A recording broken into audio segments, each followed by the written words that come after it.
Bom dia. Prazer tê-los aqui conosco. Obrigada pelo convite. Sim. Eu acho que a gente segue a ideia do compartilhamento aqui, né? Não pode ficar só eu e o Diego e o Emídio com esse privilégio de trocar ideias com vocês. Então, hoje é aberto ao público aí para conhecer quem são os nossos novos parceiros, o que a gente tem trabalhado. Essa troca é bem importante para nós. A Laura já esteve aqui, né, em outro momento, presencialmente. A Laura, para quem não conhece, pessoal,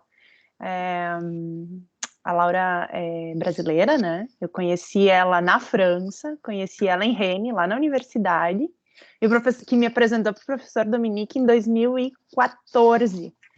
Lá, eu tinha recém-chegado na França, assim, fazia uma semana que eu estava lá, e a Laura me convidou para um seminário, se não me engano, né, Laura?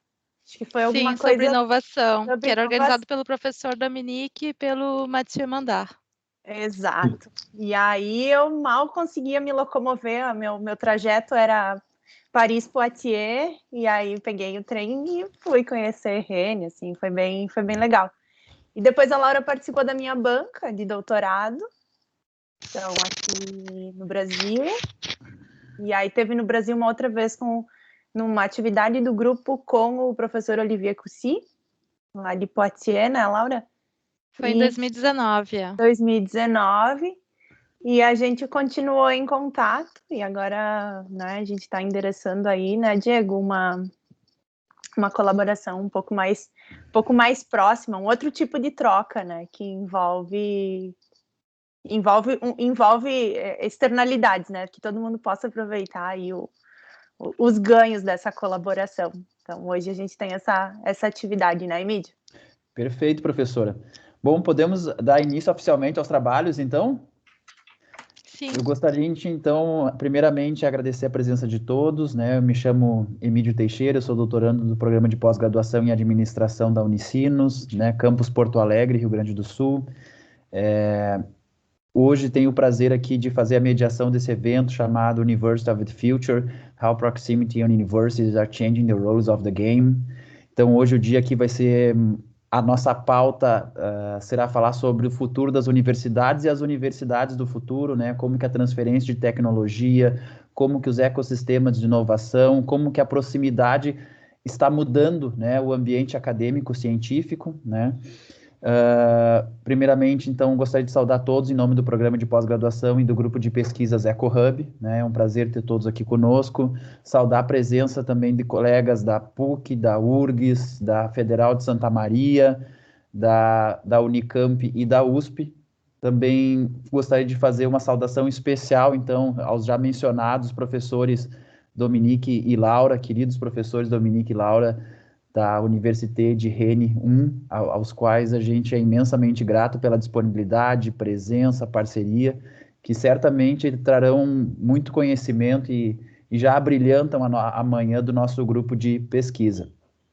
Também gostaria de fazer uma saudação especial a todos os colegas do grupo de pesquisa EcoHub que se empenharam fortemente nas últimas semanas para que esse evento acontecesse.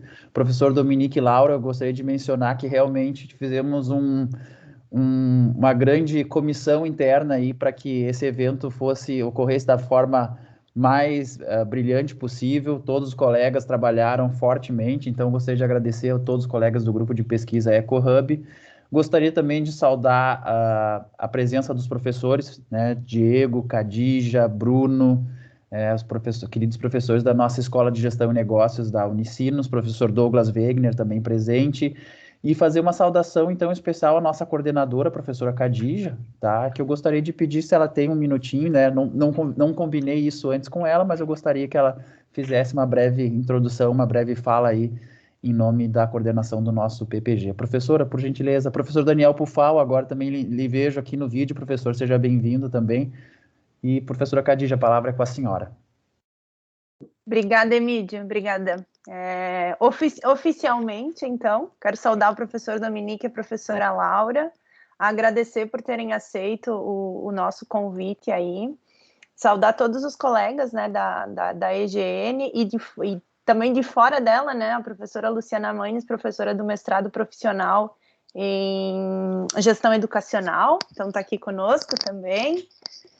Nós temos um grupo bem seleto e bem diverso aqui conosco hoje, né? Não temos membros só do grupo de pesquisa EcoHub, mas temos professores, temos colegas de outras universidades interessados nesse debate. Normalmente, Dominique e Laura, a gente faz essas conversas de uma forma mais informal, onde todo mundo participa, é um momento bem de troca de ideias para nós, um momento super importante para o nosso processo de internacionalização também. E, bom, eu acho que todos aqui sabem, né, do carinho que eu tenho pelo país do qual vocês representam, né, nem preciso tirar muito tempo aqui, né, mas tenho um carinho muito grande pela forma como vocês conduzem pesquisa, pela forma como vocês refletem no processo de pesquisa. Acho que a gente tem bastante coisa para aprender sobre o processo de pesquisar também, não apenas sobre o tema, que hoje a gente vai, que é o foco, né, sobre o qual a nossa discussão vai estar concentrada.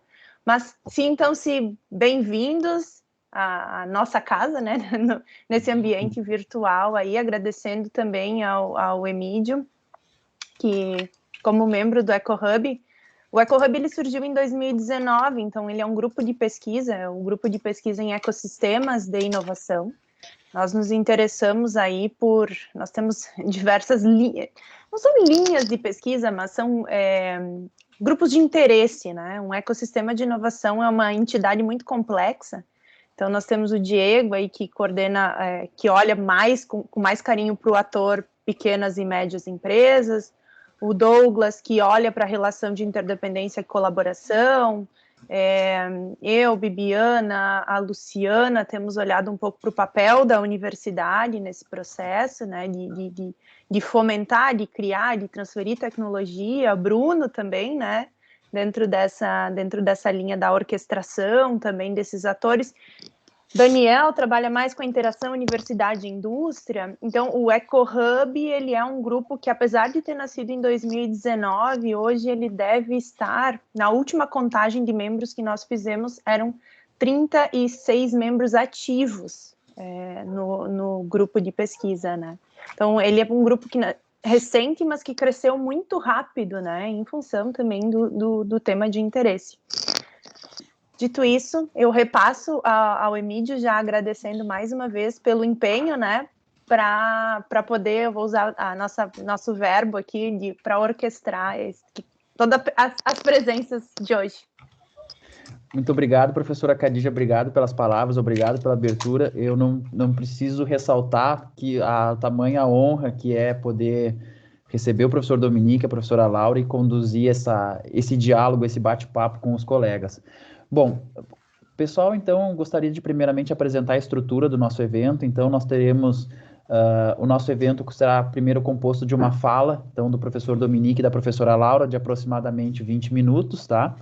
E após essa fala inicial, introdutória aos temas desse evento, nós teremos, então, um espaço de discussão, de bate-papo, de troca de ideias.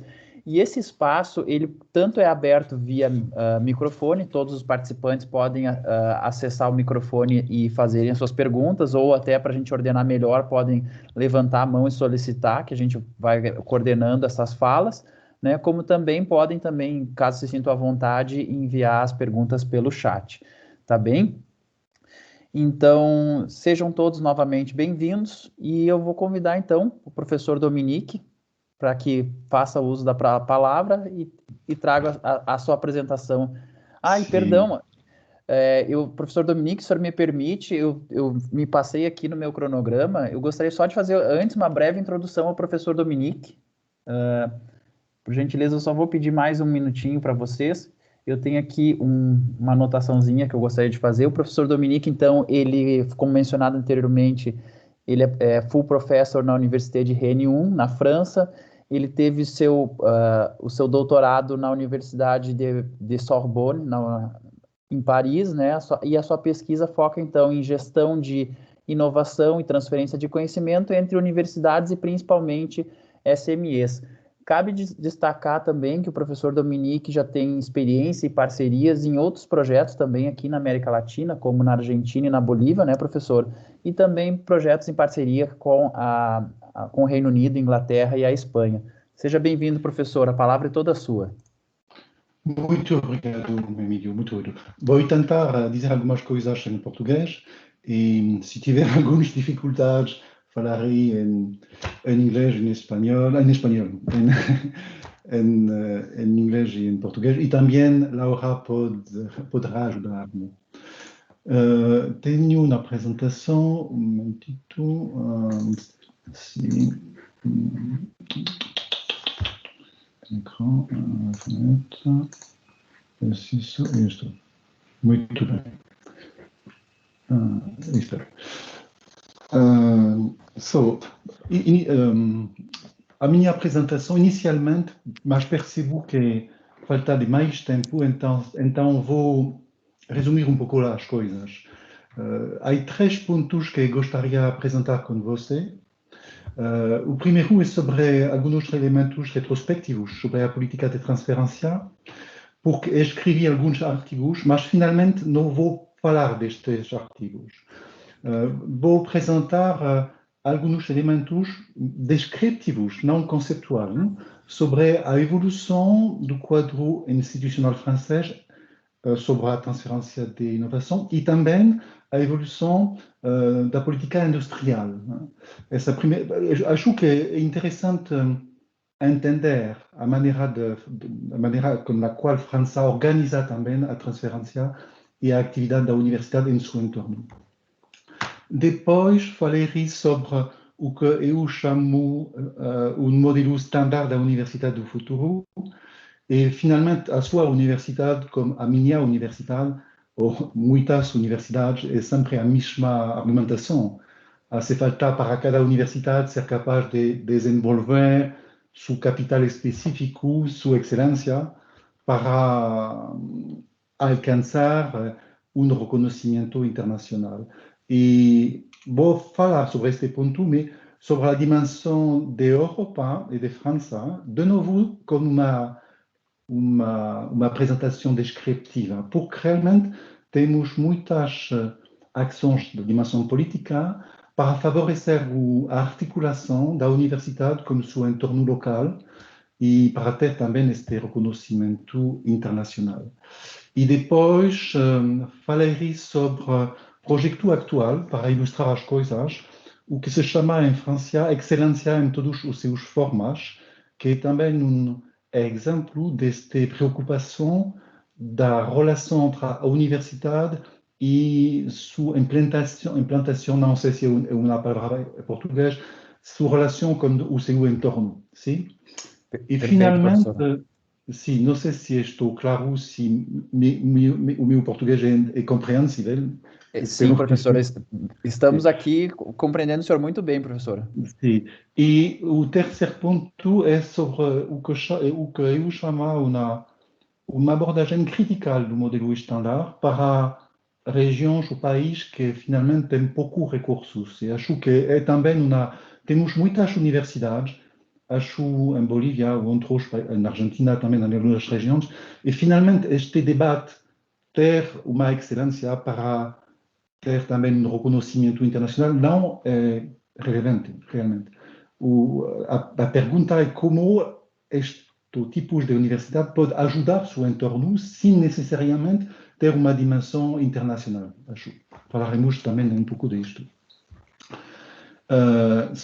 Então, o primeiro ponto, não vou apresentar os meus artigos, porque não é o mais importante. Prefiro, em primeiro tempo, enfocar-me sobre a evolução do quadro institucional, sobre a organização da transferência. O que é interessante sobre unicamente esta dimensão da transferência das universidades com o seu entorno. Antes de 2006, teníamos em França departamento de transferência em cada universidade. E a partir de 2006, temos uma concentração dos serviços de transferência uma estrutura que se chama Bretagne Valorização. E esta estrutura de transferência é a estrutura de transferência de cada universidade de Bretanha. Então, cada universidade tem um único interlocutor, que é Bretagne Valorização. E depois, a partir de 2002, temos uma nova estrutura que se chama Sociedade SATT, Sociedade de Aceleração de Transferência de Tecnologia, e temos em Bretanha uma SATT que se chama West Valorização. E West Valorização é o único interlocutor de todas as universidades de Bretanha e também da região de Pays de Loire. Então, o que podemos ver é uma concentração dos serviços de transferência para ter um tamanho crítico. Ao nível de França, temos 13 SATT. Temos uma SATT em Bretanha e Pays de Loire, e temos também outros SATT em outras regiões. Então, primeira ideia, uma concentração dos serviços de transferência de conhecimento e tecnologia. A segunda ideia é que, finalmente, temos uma concentração dos serviços de transferência, mas temos ao mesmo tempo, a partir de 2012, temos também uma política industrial que se enfoca sobre o que chamamos polo de competitividade. E vou explicar qual é o polo de competitividade. E também, ao mesmo tempo, uma preocupação para ter uma concentração das universidades. A preocupação é sempre a mesma coisa, ter um tamanho crítico e uma dimensão territorial para um reconhecimento ao nível internacional. O que chamamos o polo de competitividade é finalmente uma ilustração da triple helix, como uma dimensão regional.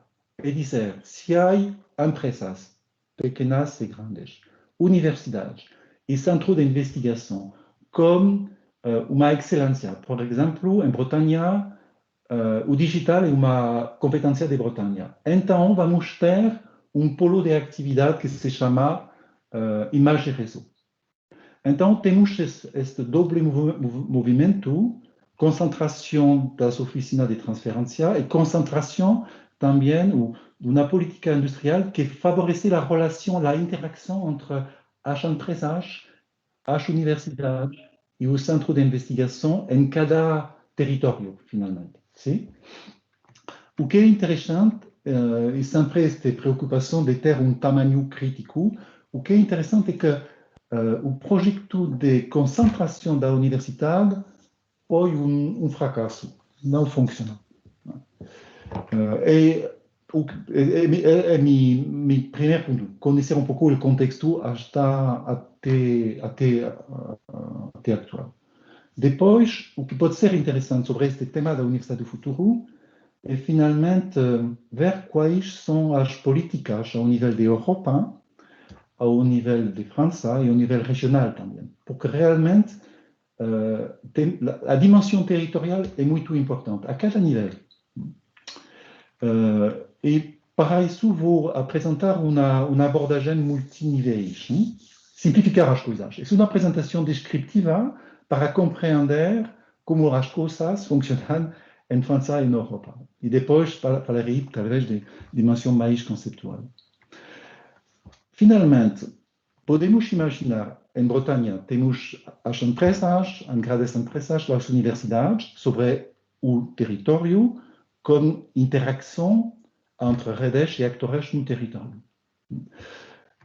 O que é interessante, e temos o polo de competitividade. Em Bretanha temos 3 polos de competitividade e temos uma SATT que se chama West Valorização. La SATT e polo de competitividade é uma consequência do quadro institucional de França, como uma política pública, o que se chama Programa de Investissement Avenir, e também uma política industrial. Mas temos também, sobre esta dimensão territorial, temos também uma ação do nível de Europa, da União Europeia, com 2 coisas. O que se chama FP, Framework Program. framework program atualmente é o framework program 9, 2021-2027. E temos um orçamento ao nível da Europa de 95 bilhões de euros. É um orçamento muito importante para identificar algumas prioridades ao nível da Europa. E também temos projetos para equipes de investigação, por exemplo, em Bretanha, que pode desenvolver. Se temos um projeto sobre digital, podemos imaginar que os equipes de Bretanha e tentar ter um financiamento como o Framework Program 9. Mas, ao nível da Europa, temos também o que se chama o FEDER, o Fundo Europeu de Desenvolvimento Regional, com muitas pessoas não conhecem isso, o que se chama RIS3, Research and Innovation Strategy for Smart Specializations. E o objetivo de RIS3, ao nível da Europa, é definir as prioridades ao nível regional, é dizer, facilitar a especialização de cada região em Europa, reforçar os pontos fortes de excelência, promover as interações entre empresas e laboratórios, identificar também oportunidades de desenvolvimento. Então, temos este nível institucional da União Europeia, que atua com framework program, mas também com uma política que tenta especializar progressivamente cada região em Europa. Então, se Bretanha, a região de Bretanha, onde está, se a região de Bretanha, a possibilidade para a região de Bretanha de ter dinheiro da Europa supõe realmente que Bretanha desenvolve, a região, a dimensão política de Bretanha, tem uma visão estratégica sobre os pontos fortes que tem que desenvolver. Se não há esta dimensão, não há dinheiro da Europa. Então, é uma maneira de progressivamente ir em direção de uma especialização regional e de favorecer a interação com atores ao nível local. E a Europa também, a Bretanha também há articulação com pequenas empresas e também projetos de investigação ao nível regional. O que é interessante é que, finalmente, temos realmente uma pronunciação em espanhol, temos uma preocupação do nível territorial e de favorecer a articulação, a comunicação, a interações entre universidade e seu entorno. Realmente é uma preocupação central. E podemos ver esta preocupação em França com o que chamamos os programas de investimento futuro. Por exemplo, este PIA 4, PIA 1,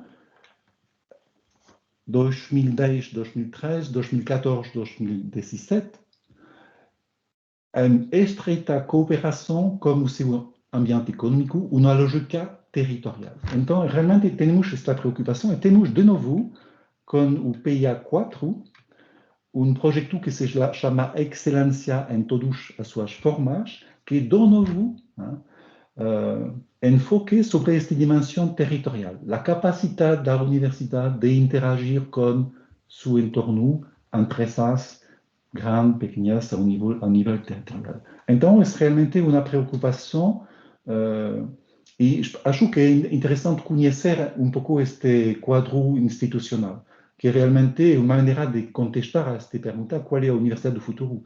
Claramente, a Universidade do Futuro é uma dimensão territorial como uma visão estratégica, claramente. E temos também, não sei se, quanto tempo tenho hoje? Me resta combien de tempo? Fique à vontade, professor. Podemos, se o senhor quiser, pode usar mais 10 minutos, não tem problema. Unicamente para dar outro exemplo, que é um projeto atual de financiamento de França, do Estado de França, sobre o que se chama excelência em todos os seus formas. Unicamente para ilustrar isto. Este programa, de novo, subraya a importância da realidade territorial. Confiar nas especificidades e pontos fortes da região. A universidade num catalisador do dinamismo no seu território. Realmente, esse é o objetivo deste programa de financiação. E também responder aos desafios de transição para a competitividade e independência econômica da região de Bretagne. E é possível, de novo, catalisador da dinâmica territorial. E o que pode ser interessante, uma ilustração da consequência deste tipo de programa. Cada universidade, por exemplo, o Range 1, tenta responder a este programa. E o desafio é realmente conceber projeto federativo. E para ilustrar as coisas, neste projeto, normalmente, temos a importância da transição. Transição porque temos muito, depois da crise do Covid, temos muitas modificações, e é importante para cada região identificar quais são as transições importantes. Em Bretanha, por exemplo, temos uma dimensão de transição sobre a dimensão digital. Porque a dimensão digital, porque é polo de excelência em Bretanha. Então, o projeto da universidade está em coerência com o plano estratégico da região de Bretanha. E depois podemos imaginar, é unicamente uma ilustração, porque são dados confidenciais. É unicamente para ilustrar as coisas. Temos para cada transição alguns desafios, por exemplo, uma forte colaboração com atores territoriais. Temos, para contestar a estes desafios, alguns work packages, por exemplo, ser capaz de criar Participatory Science Hub, e podemos imaginar, sobre esta dimensão digital, de ter enfoque sobre Smart City e, finalmente, para a universidade e seu entorno, o objetivo é claramente esta capacidade de cooperar, reunir os atores do ecossistema de Range e também os atores da sociedade civil de Bretanha para trabalhar sobre este tema. O tema da Smart City, criando Participatory Science Hub, identificando alguns desafios e work packages que podem ajudar para resolver este tipo de problema. É uma ilustração, não sei se estou claro ou não. Então, realmente, temos um movimento que favorece esta articulação entre o ecossistema universitário e o seu entorno. A única coisa, e vou unicamente apresentar isto, é que finalmente este modelo standard pode funcionar unicamente se os países, as regiões têm alguns recursos. E acho que pode ser realmente interessante ver qual pode ser o papel da universidade quando não temos este tipo de recursos. Não vou apresentar tudo porque é mais interessante ter mais tempo para discutir sobre isto. Escrevi artigo sobre Knowledge Transfer Model and Poverty Alleviations in Developing Countries. É artigo conceitual, principalmente para identificar quais são as hipóteses implícitas neste modelo da Universidade do Futuro. E temos, acho, algumas hipóteses mais precisas sobre o tipo de inovação, que é mais radical, as firmas destinatárias, que são mais entreprises grandes ou de high technology, mercados destinatários, que são mais mercados internacionais, e também um contexto institucional que algumas vezes não existe em algumas regiões. Vou terminar minha apresentação com isto, porque há muitas outras coisas e espero ser pouco compreendido. Muito obrigado. Professor Dominique, muito obrigado pela sua fala. Anotei diversos pontos aqui que já... Me dou conta que é muito mais difícil apresentar alguma coisa em português que interagir com a tese de Emílio. Mas Temos que começar, para mim, muito obrigado para a sua paciência. Professor, como eu lhe falei numa outra oportunidade, gostaria eu de falar tão bem francês como o senhor fala português, professor. Então, fique muito tranquilo que foi Não. Acho que usa mistura de português e espanhol, porque fala espanhol, então muitas vezes espanhol. So, talvez podemos ter, não sei, a apresentação de Laura e depois Parfait. na discussão, não sei.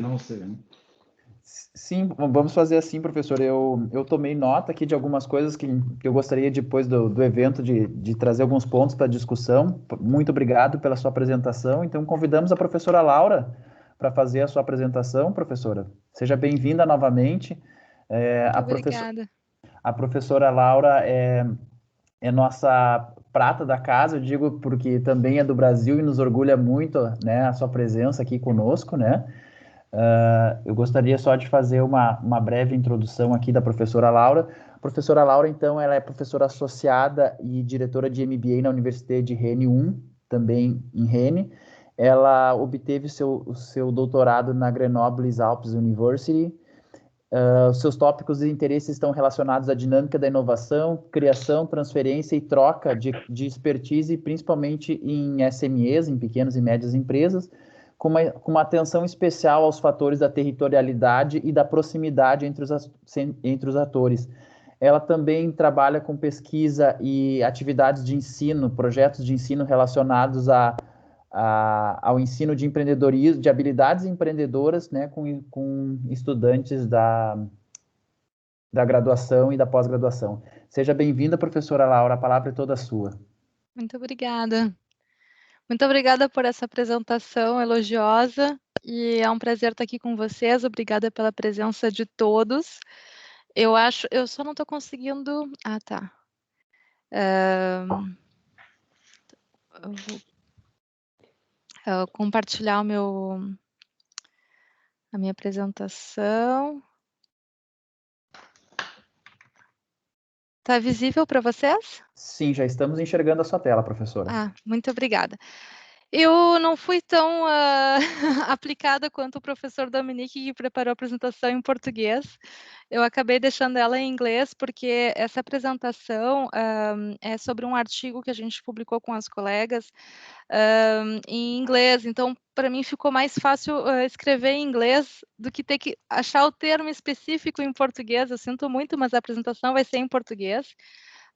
Isso eu faço questão de praticar, porque eu também vou perdendo um pouquinho depois de 15 anos morando na França, mas é sempre um prazer. Eu queria também dizer que é um prazer estar aqui com vocês, de apresentar e de compartilhar o que a gente tem feito com uma equipe tão...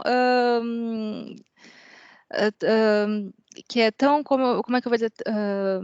que produz tanto, que trabalha tão bem juntos, que é reconhecida na pesquisa, né? Então, a gente observou com o professor Dominique os trabalhos que vocês fazem realmente são trabalhos de extrema relevância e é um prazer poder trocar com vocês e participar desse seminário. Obrigada pela presença de todos. Obrigado, professora. Então, esse artigo é um artigo que eu achei que poderia se adequar melhor ao tema do seminário, né, de ecossistemas de inovação, e é sobre uma análise das relações de proximidade, né, a partir da integração dos CEOs, né, dos chefes de empresa numa rede de empresas, né. Então, a gente adotou uma perspectiva de análise das narrativas de vida desses CEOs. Essa aqui é a minha equipe, então eu colaborei com algumas colegas aqui de Rennes, a Roseline, a Emmanuelle, a Maud, a Caroline e eu também faço parte da equipe, e cada uma com uma expertise diferente, porque a ideia era ter justamente um ponto de vista multidisciplinar, mesmo se a gente trabalha todas na área da gestão, mas, por exemplo, a Roseline e a Emmanuelle são das finanças, a Maud é de marketing, a Caroline é do RH, né, e eu mesma da estratégia e empreendedorismo. Então, a gente quis combinar diferentes perspectivas para analisar essa rede de empresas que se apresentou aqui na volta, no entorno de Rennes, na região da Bretanha. Então, mais uma vez, a gente vai trabalhar sobre as redes territorializadas, né, na continuidade de outros trabalhos que eu tinha feito sobre os polos de competitividade, como citou o professor Dominique. Então, aqui é uma outra estrutura de rede, né? Essa rede se chama Produit en Bretagne, quer dizer, produzido na Bretanha, né? E também essa rede significa um certificado de qualidade do que é produzido aqui. Então, as empresas, para aderirem, elas têm que apresentar certos critérios ligados aos valores da Bretanha, né? Os valores institucionais, culturais, mas também a adequação dos processos de produção, sobretudo para o setor agroalimentar.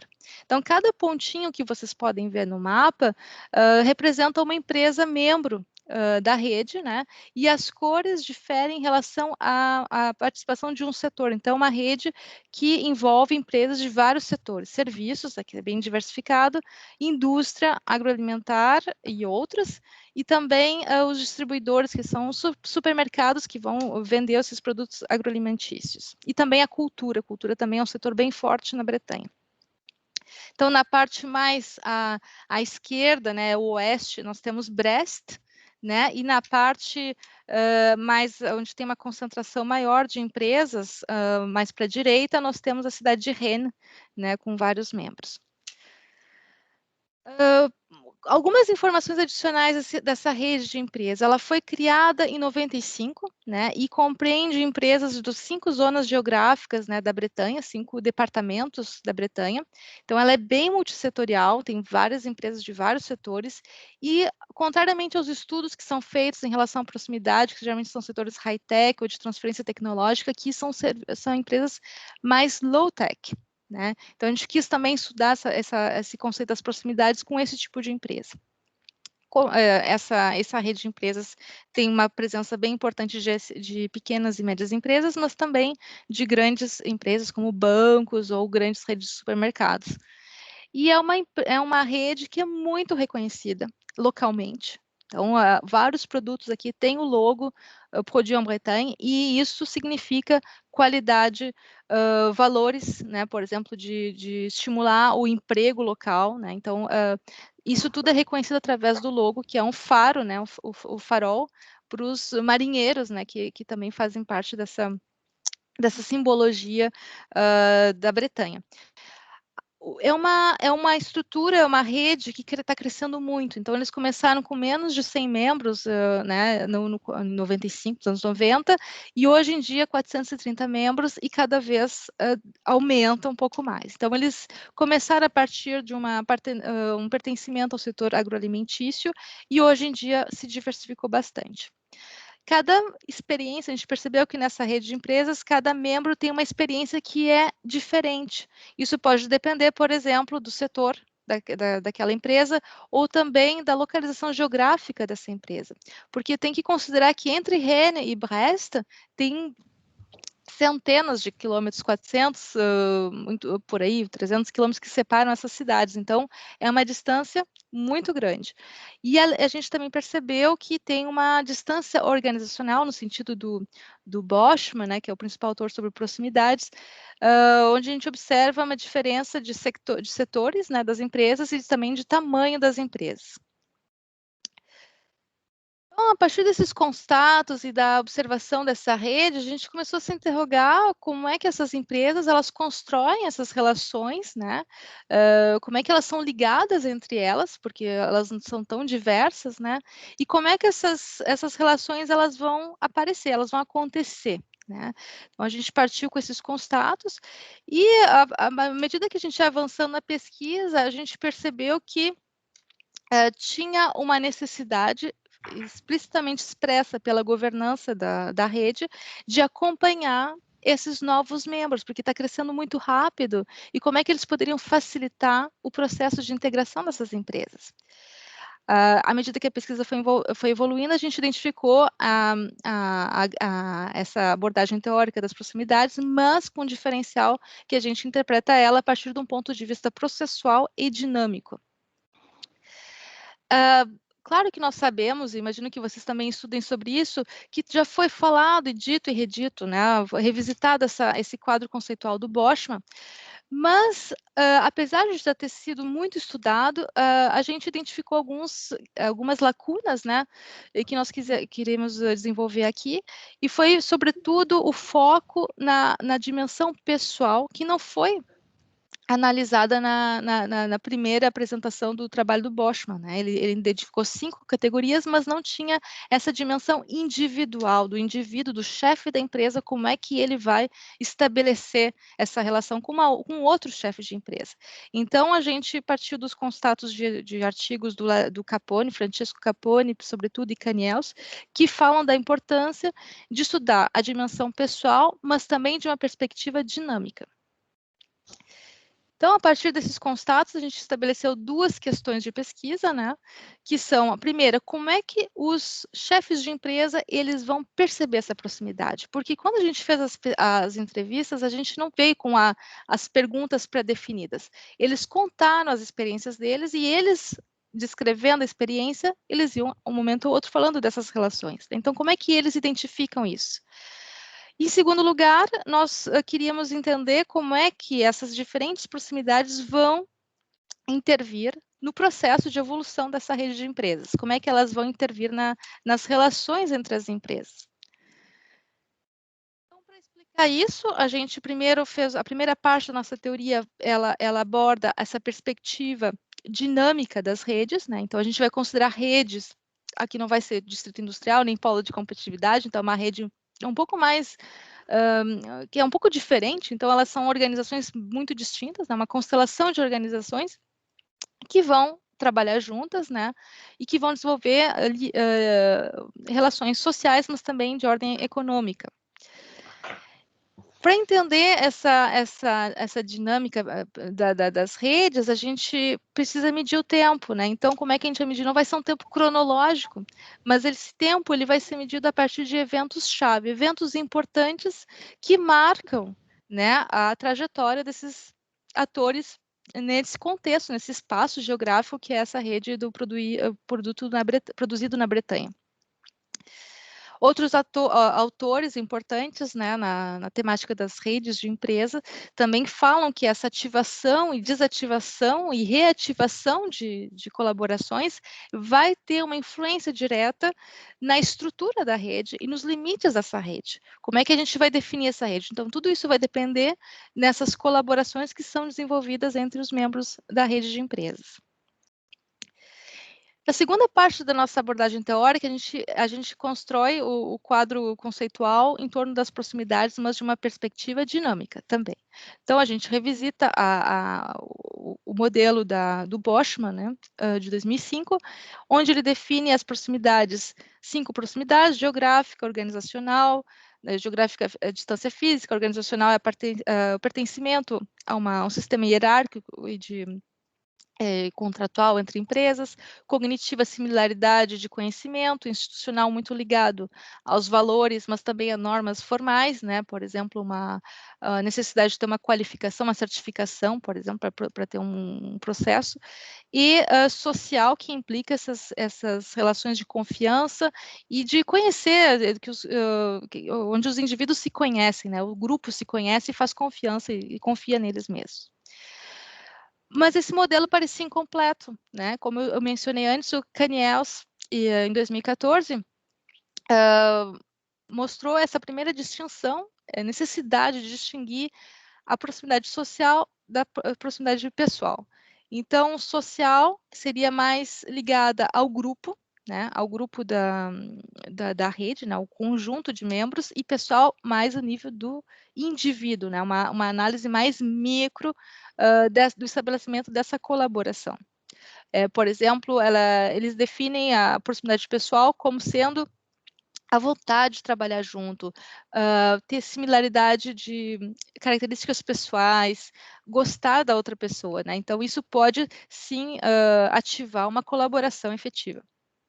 E também nós completamos o modelo da proximidade com a integração da proximidade temporária, porque isso também ajuda a explicar as relações dessa rede. Então, o Torre, em 2008, ele dinamiza a dimensão geográfica, introduzindo essa perspectiva temporária, quer dizer que duas pessoas em duas empresas que querem colaborar, elas não precisam necessariamente estar uma ao lado da outra, elas podem se encontrar pontualmente, sobretudo no início de um projeto, e depois continuar trabalhando à distância. Para revisar essa parte teórica, então a gente visitou o conceito das redes, de uma perspectiva dinâmica, o conceito de desenvolvimento das proximidades ao longo do tempo e evolução da rede, e o foco, que é um pouco a originalidade do nosso trabalho, na dimensão pessoal da proximidade. Então, a gente vai focar nas características individuais da relação e uma análise micro das relações. Como é que a gente fez isso? Como é que a gente desenvolveu a coleta de dados e o estudo? A gente começou já faz algum tempo, em 2014, com algumas entrevistas e observação, participação de reuniões, a gente fez entrevistas com membros da governança. Em 2016 e 2017, nós fizemos as entrevistas, de um ponto de vista das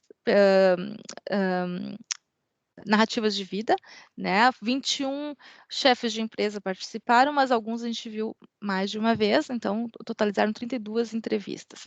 A análise foi feita mais recentemente, antes da participação de congressos e envio a revistas, então a gente usou, sobretudo, o software NVivo para organizar essa quantidade de dados e que nos permitiu identificar a emergência dessas proximidades, dessas categorias de proximidade.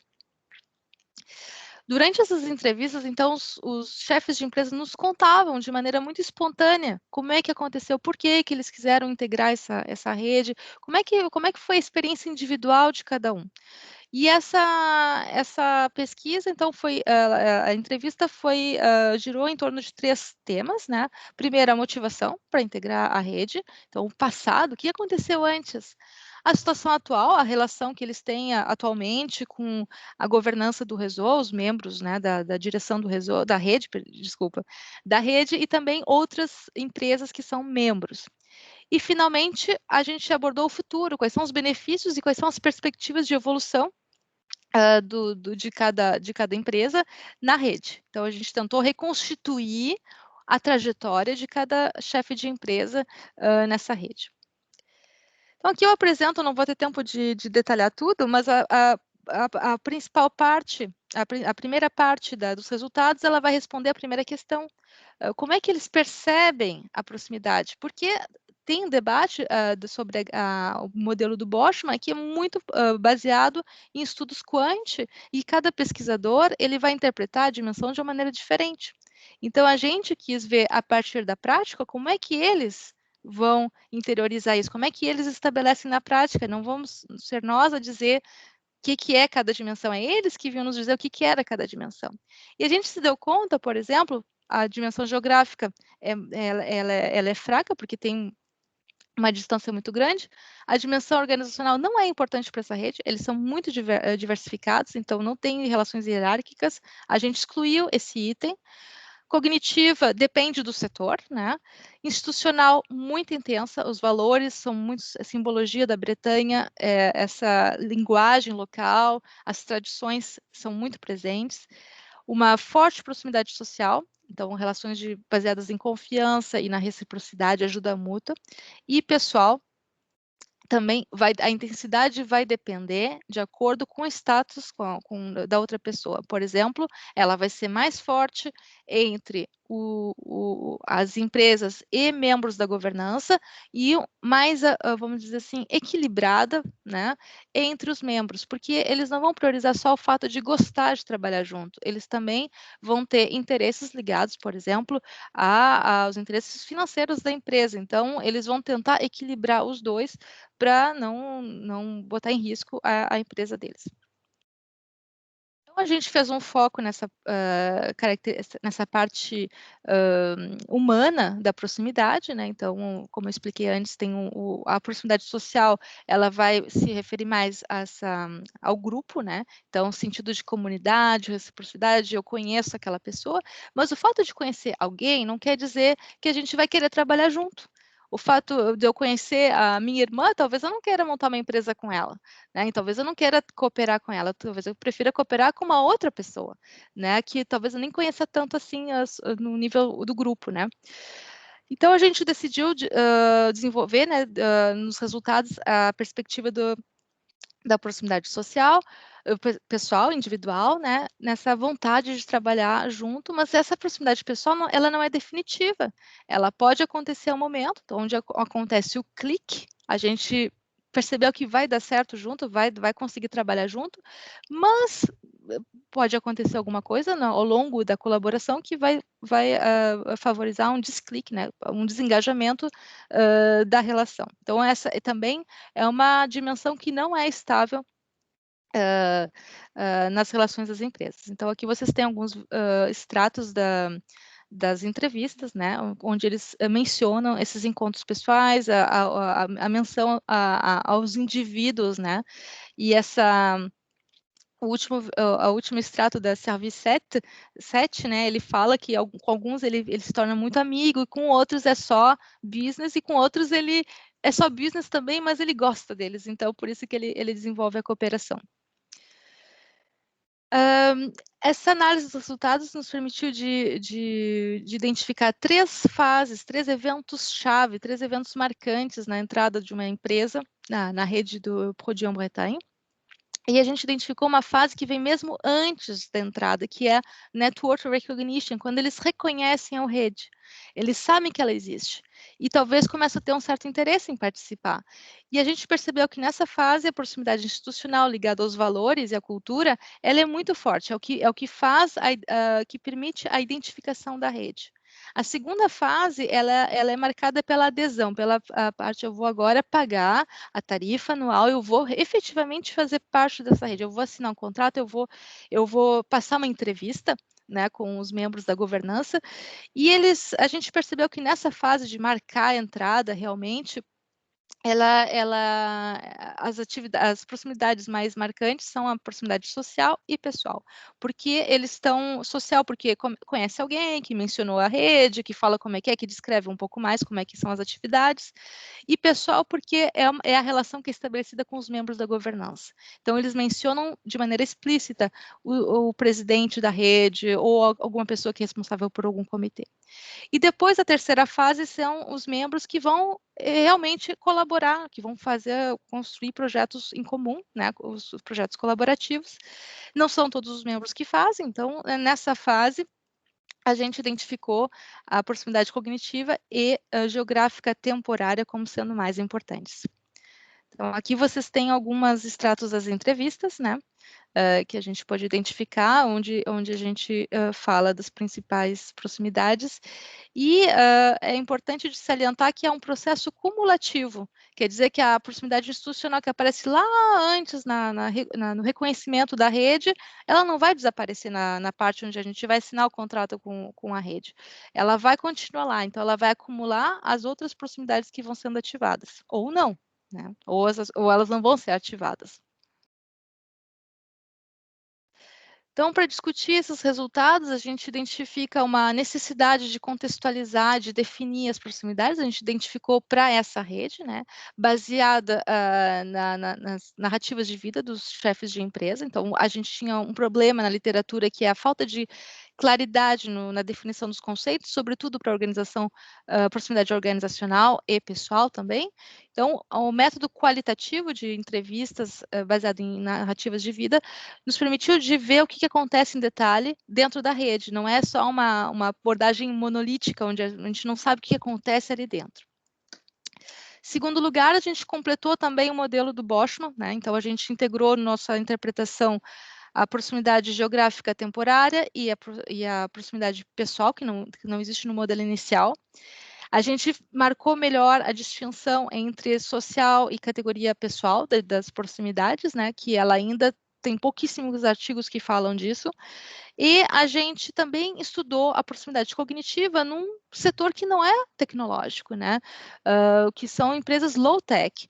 Então, a gente viu que essa proximidade cognitiva ela se faz não só na área das tecnologias, mas também no conhecimento do mercado, né? Então, a abordagem do mercado, ela vai ser diferente em relação, conforme o setor das empresas.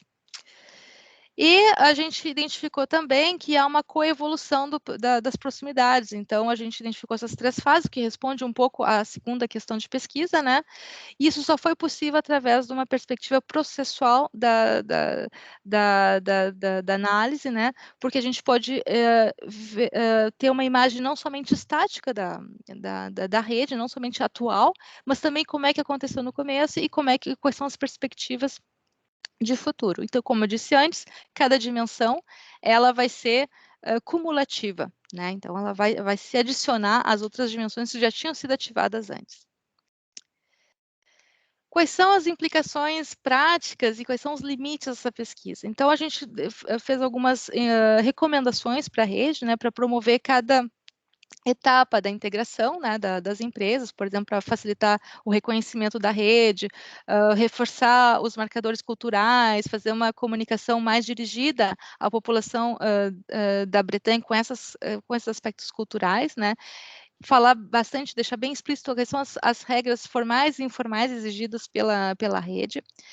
Promover também as proximidades sociais e pessoais através do acompanhamento dos novos membros, um sistema de apadrinhamento, né, coordenação dos encontros, sobretudo com a dificuldade da distância geográfica, e organizar também reuniões menores entre os membros para facilitar a interação individual. Em terceiro lugar, a gente fez algumas preconizações sobre os projetos colaborativos. Então, a gente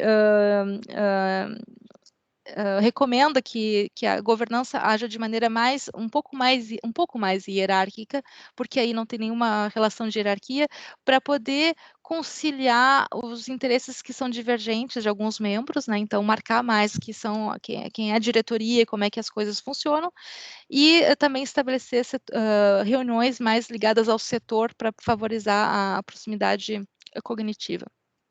Aos limites dessa pesquisa, porque a gente estudou só uma rede, então ela é bem específica a essa rede. A gente focalizou na percepção dos chefes de empresa. Talvez que se a gente focasse em outro tipo de ator, a percepção seria diferente. E esses dados são bem contextualizados e bem específicos a esse estudo. Bom, aí eu falo abertura sobre os novos projetos, a gente quer focalizar agora mais os membros da governança, a relação entre eles, analisar um projeto, né, baseado em desenvolvimento sustentável, e verificar de maneira mais precisa o que vai promover esses cliques e descliques, né, o que vai favorecer a ativação e desativação de uma relação no projeto coletivo. Então é isso, eu acho que eu passei o tempo, mas muito obrigada pela atenção, fico à disposição aqui se houverem perguntas. Muito obrigado, professora Laura, obrigado pela sua apresentação, obrigado. Gostaria então de começar a perguntar para a professora Khadija se ela gostaria de fazer algum comentário antes de abrir para os demais colegas.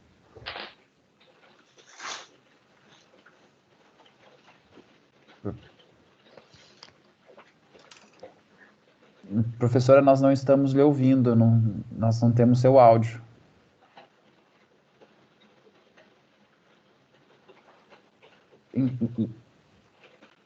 Professora? Então, enquanto a senhora verifica o seu áudio, eu vou convidar o professor Diego, então, professor Diego, para fazer os seus comentários.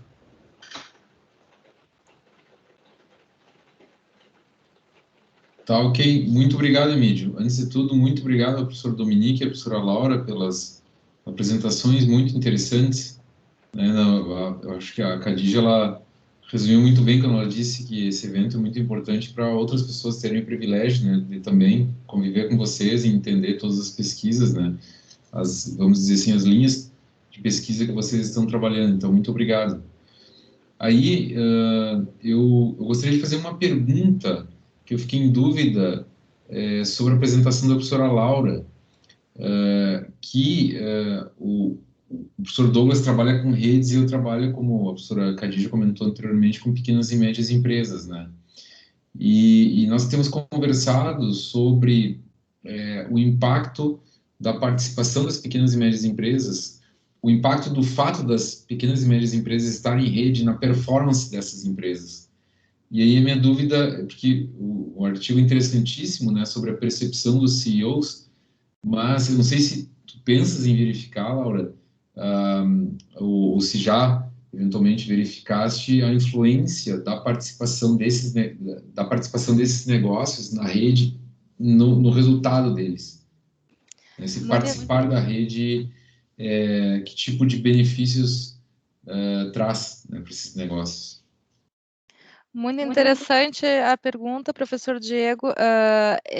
Isso é um tema tratado pelos próprios membros da rede, e eles na última Assembleia Geral teve um profissional da área de finanças, um consultor em finanças, né, que justamente ele queria medir isso, esse fator, mas através de dados financeiros não mensuráveis, que não são possíveis de medir. Ele falou de goodwill. Eu não sou muito familiarizada com os termos financeiros, né? Mas ele usou muito esse termo goodwill para medir assim, como essas externalidades territoriais vão permitir essas empresas serem mais performantes, né? Então, seria também uma perspectiva, mas mais em conjunto com as minhas colegas da área de finanças, que teriam as ferramentas para avaliar essa performance. Mas, sim, está no nosso radar de medir isso também. Legal, legal.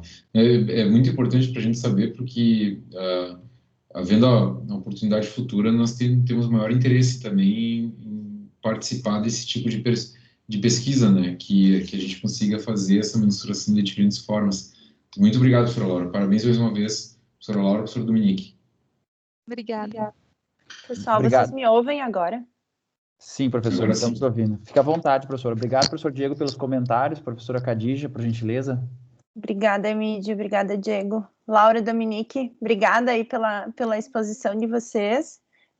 Diego, a professora Gisélia, não citei ela antes, falha minha aqui, professora Gisélia, do nosso programa de pós-graduação em economia, estava aqui conosco também, e vinha trocando alguma ideia com a Gisele sobre, por óbvio, né, por um apreço pessoal, a metodologia que tu trabalhou no artigo, Laura, ela chama bastante atenção, né, porque proximidade é um tema tratado ali na área da geografia econômica muito de forma quantitativa, né, e a narrativa, ela pode expressar uma originalidade muito grande, então a gente vinha comentando sobre a possibilidade de replicar, né, esse estudo em outros contextos.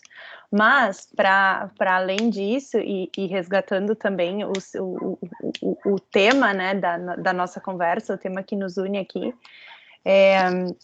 também nos chamou a atenção a quantidade, quando o professor Dominique faz a explanação dele, a quantidade de fundos para pesquisa, né, que existe no território francês.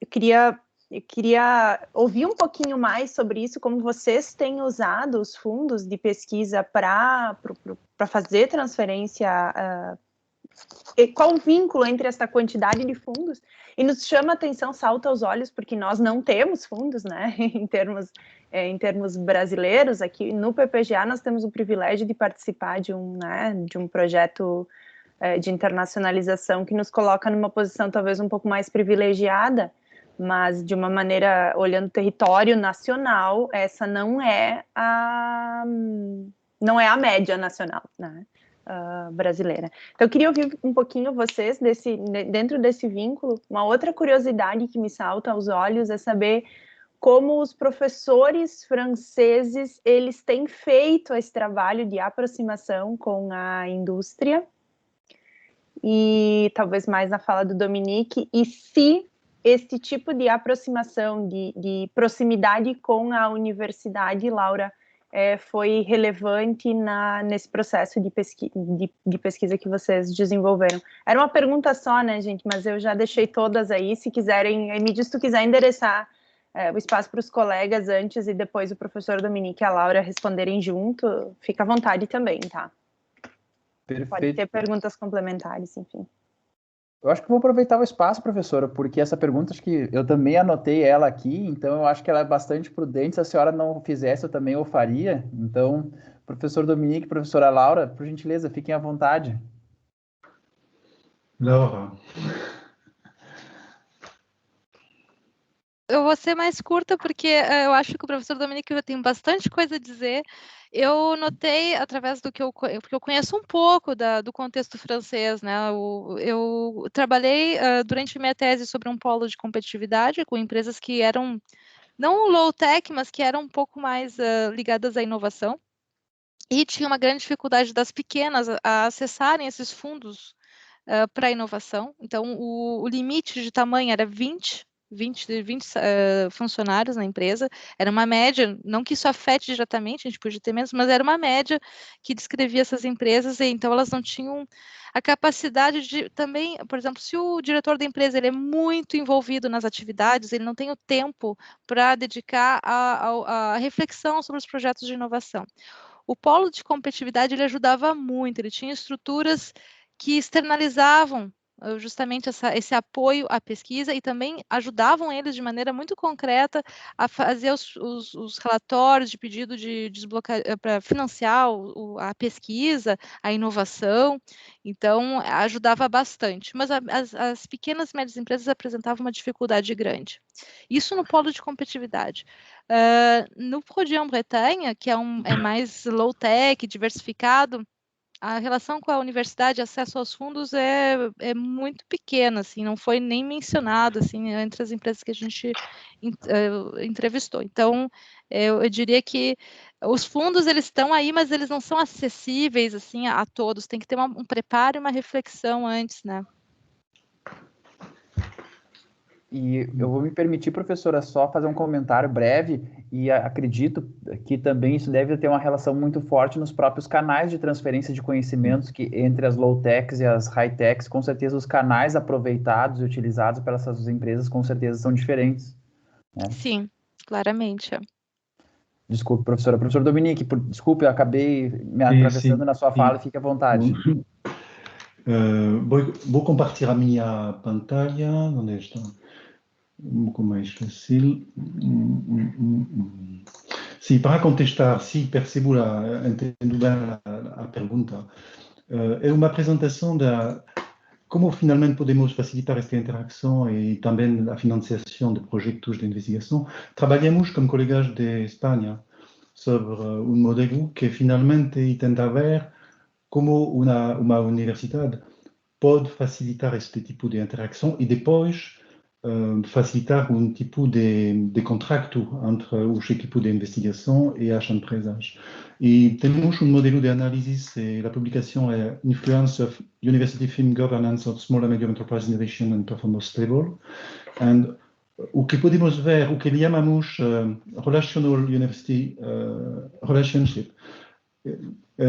Finalmente, o que estamos a fazer é dizer, compartilhar juntos com académicos e talvez com responsáveis de empresas sobre comunicação e outros tipos de interação que facilitam as relações de confiança, facilitam depois uma dimensão muito mais contractual, é dizer, a financiação, e depois é um elemento muito favorável, não sei se é uma palavra em espanhol ou em português, muito positivo sobre a inovação. Então, a capacidade, a legitimidade de uma universidade no seu entorno e a capacidade de uma universidade de construir relações com alguns canais de transferência, como conferência ou uma direção de tesis, como empresas, etc., pode facilitar essa dimensão contractual com uma dimensão mais de financiação. E o que podemos ver, o que tínhamos enfocado com os meus colegas de Espanha, é que finalmente, quando uma universidade desenvolve este tipo de coisa, é uma coisa muito interessante para a capacidade de inovação, de la performance de las pequenas pymes, pequenas e médias empresas. É uma primeira, então esta capacidade de legitimação da universidade em seu entorno é uma coisa muito importante. Um segundo exemplo é um exemplo mais personal, sobre a dimensão de financiação.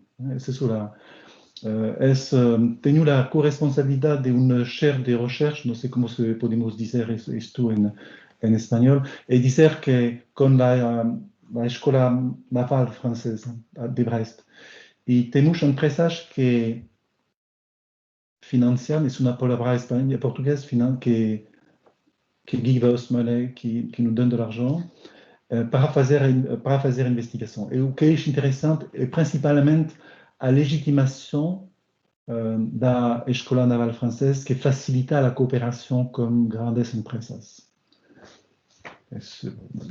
Principalmente estava pensando, não sei se contestou ou não a perguntas.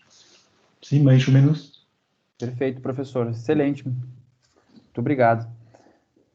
Professora Cadiz, a senhora gostaria de fazer mais algum comentário ou posso passar a palavra para os colegas?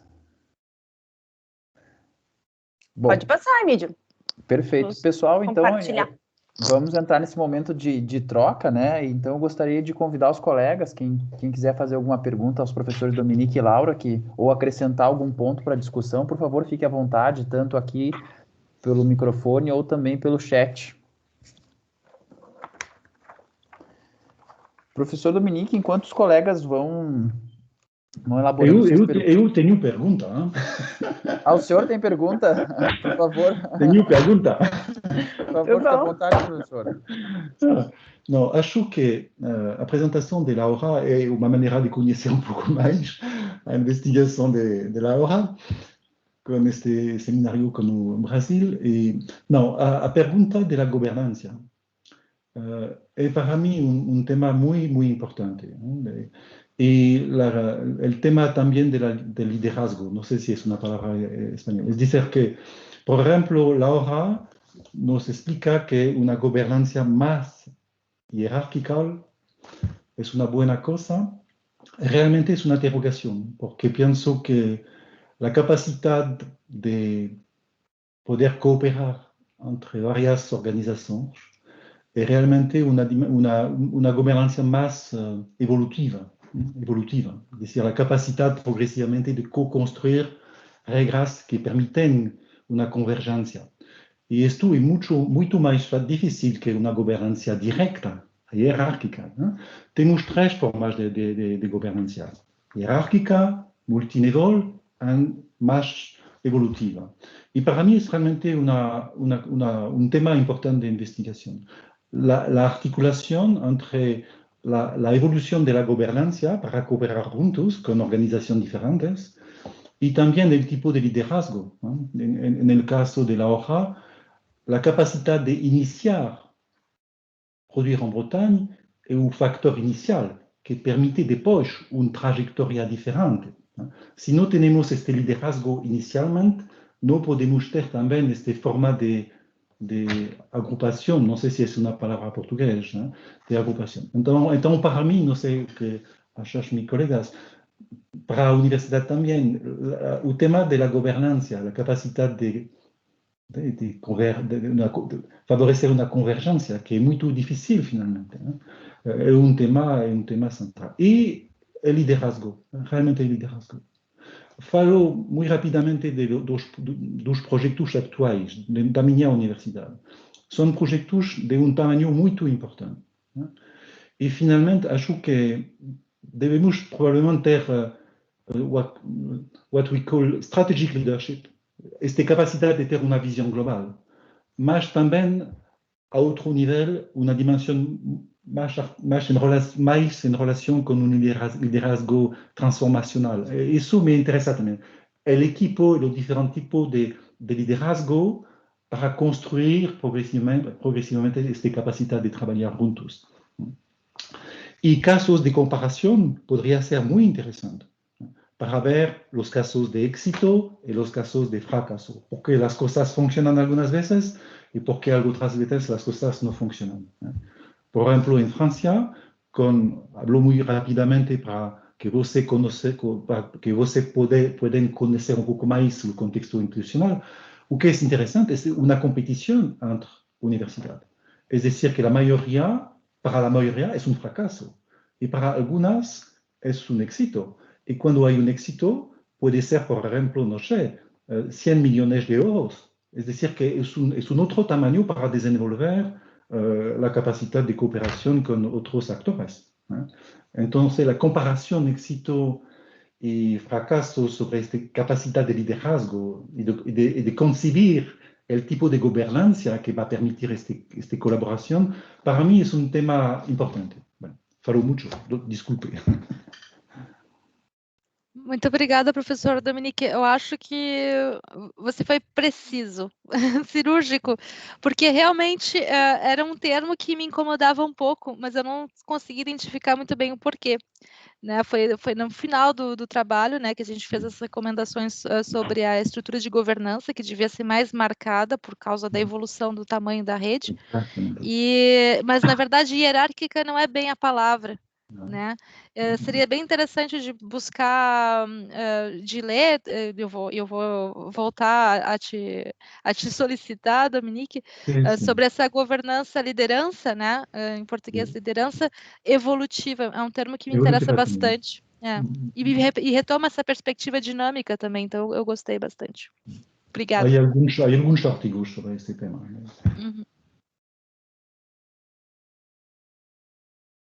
Obrigado, professor Dominique. Obrigado, professora Laura. Bom, eu gostaria de aproveitar alguns minutinhos que nós ainda temos, professor, e gostaria de fazer uma pergunta endereçada aos dois professores também, né?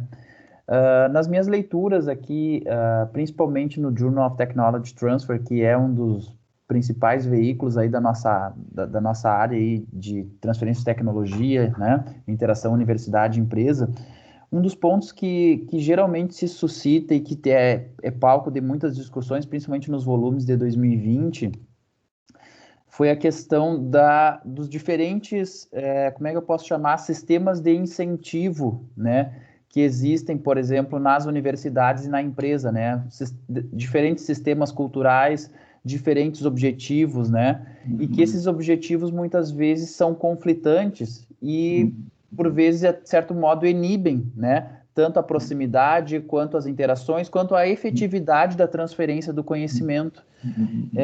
E muito se tem caminhado em torno de academia e de mundo prático para tentar parar essas arestas que existem, né, desses sistemas de incentivo e desses aspectos culturais que muitas vezes afastam esses atores ou que restringem, de certo modo, a colaboração, né?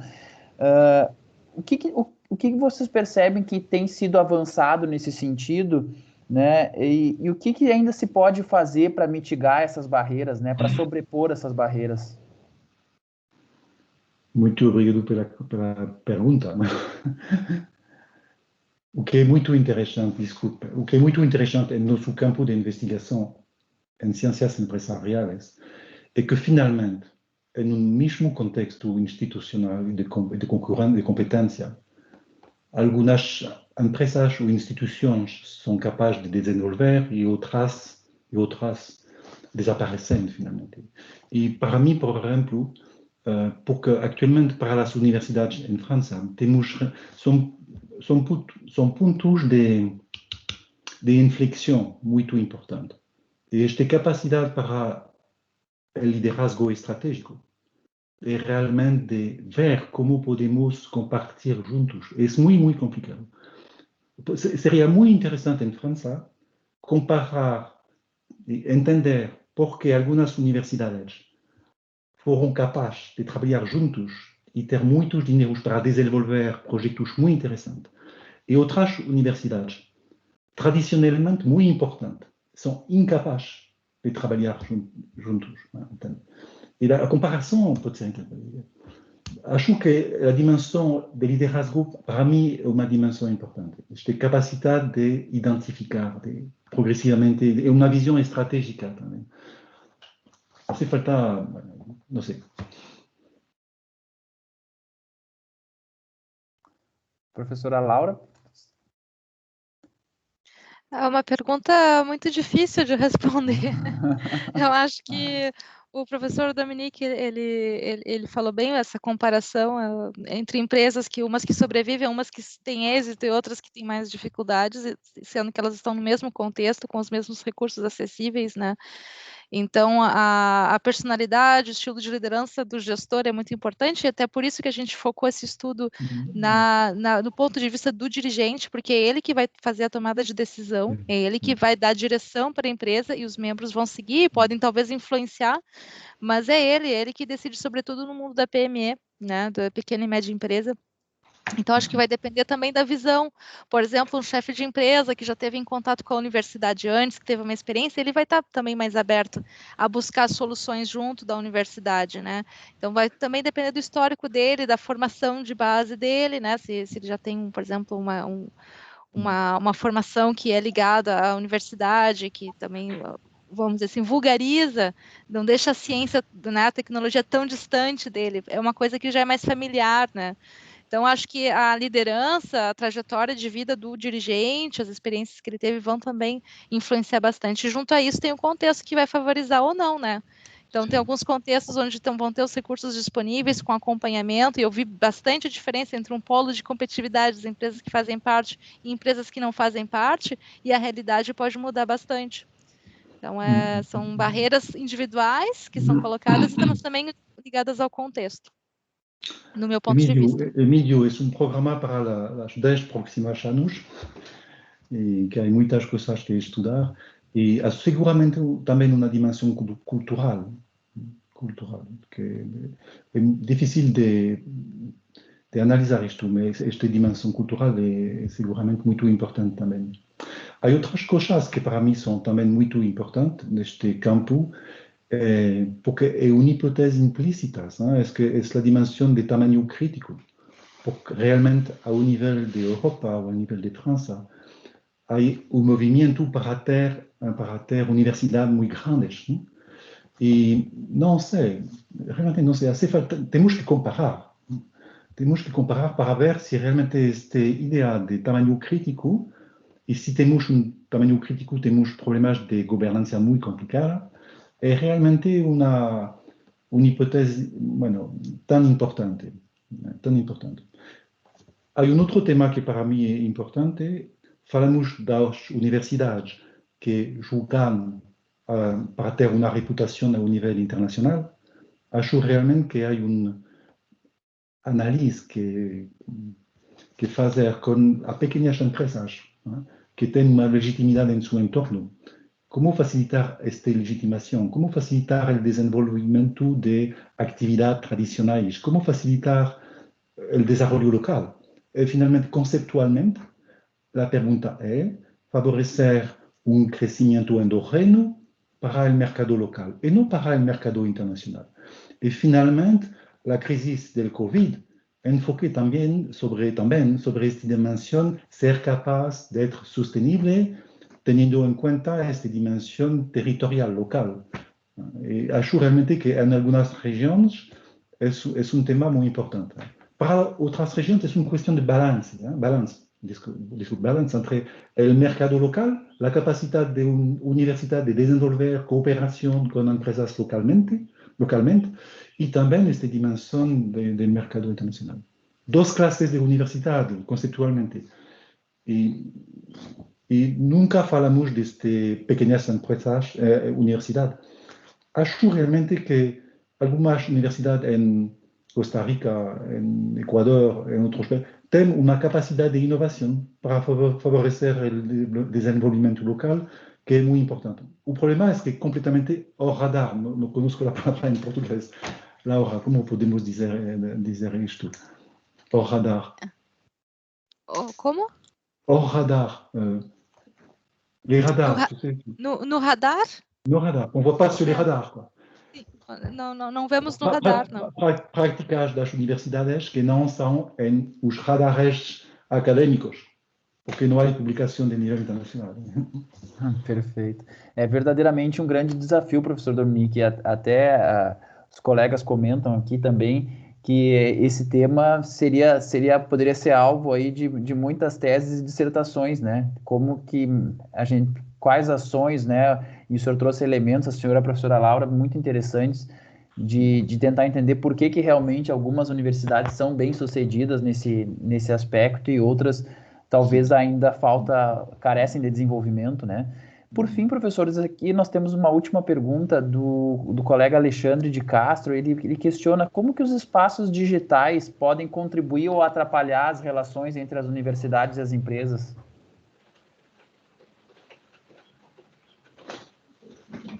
Laura, tu me reposes cette action. Comment la dimension digitale peut favoriser les coopérations entre... C'est ça, non? Posso, Emílio, repetir a pergunta? Claro, professor. Ele questiona como que os espaços digitais, né, os espaços para compartilhamento, né, esses espaços digitais, como que eles podem contribuir nas relações universidade-empresa?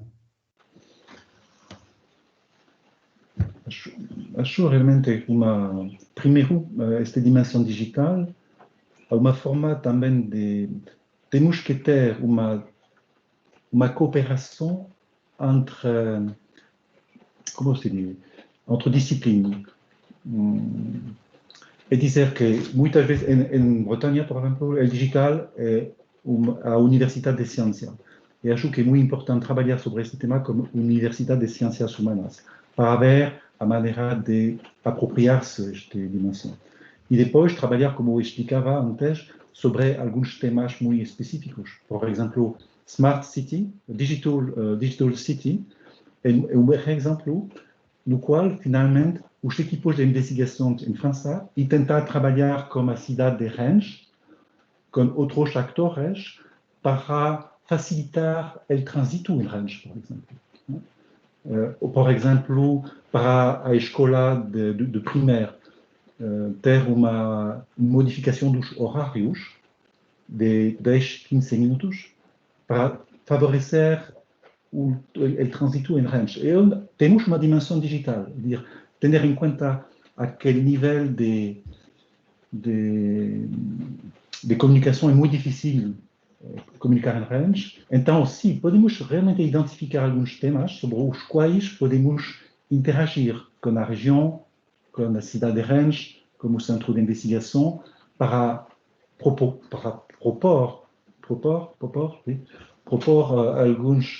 algumas ações, realmente.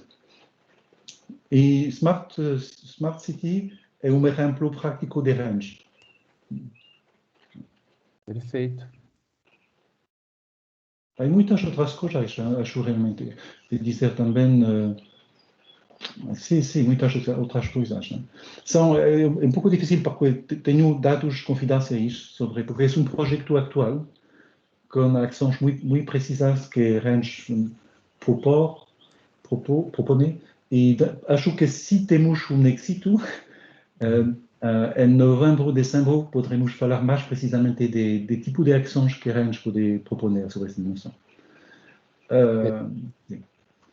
Perfeito, são professor. projetos que, não sei, é muito interessante ver estes projetos de Rennes sobre esta dimensão. Sim. Outro exemplo, temos em Bretanha o digital, polo de excelência é a ciberseguridade. E com a ciberseguridade, há também a ciberseguridade com as atividades do mar. E temos polo de atividade em relação com as atividades das mar. Então, temos claramente uma interação entre empresas, equipe de investigação, a Escola Naval também, sobre a ciberseguridade e ciberseguridade com as atividades das mar. Podem perceber quando falo, não podem.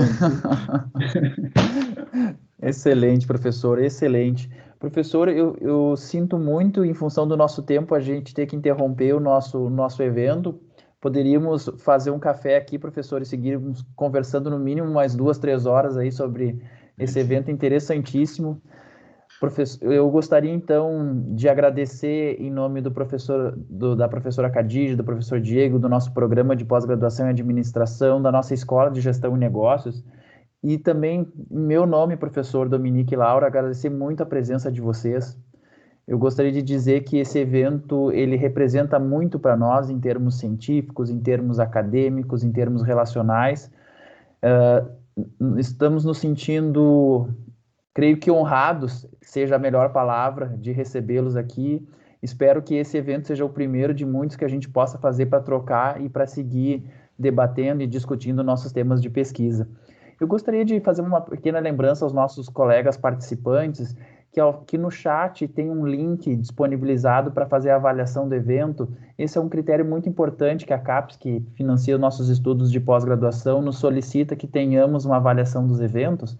Então, eu peço gentilmente que todos os colegas façam a avaliação. É um link bem simples no Google Docs, tá? Que também nos serve de referência para a construção, desenvolvimento e aprimoramento também dos próximos eventos. Professora Khadija, lhe passo a palavra, encerro a minha participação. Professores Dominique e Laura, mais uma vez, obrigado por tudo. Muito obrigado pela sua paciência, realmente. Temos que começar e a próxima vez acho que poderia falar um pouco melhor em português, sim? O professor, ou até eu, preciso agora me desenvolver o meu francês para mim poder trocar com o senhor em francês. Ou em francês. Podemos imaginar professor. também cambiar um pouco o rol e a próxima vez falar em francês. Muito bem. C'est vrai, professor. Muito obrigado a todos. Obrigado. Merci, professor. Merci, Emilio. Merci, Diego et Khadija também. Eh bien, merci beaucoup à vous, professeur Dominique, professeur Laura. Merci. C'est juste Muito obrigada. que j'ai pour parler à vous, c'est ça. Je vois les enfants et les sourires, donc c'est parfait, tout va bien. C'est ça. Bien. Bom, pessoal, obrigada. Obrigada pela merci. Todos aí. A gente costuma fazer diferentes rodadas, né, com os colegas, então essa é a nossa primeira aí. À medida que a gente vai aprofundando, vamos trocar novamente. E quem sabe a gente possa se encontrar presencialmente em breve também, né? Muito bem. Obrigada. Até logo. Até logo. Abraço. Obrigada. Um grande abraço, au revoir. Tchau. Tchau. Tchau. Tchau. Tchau, tchau.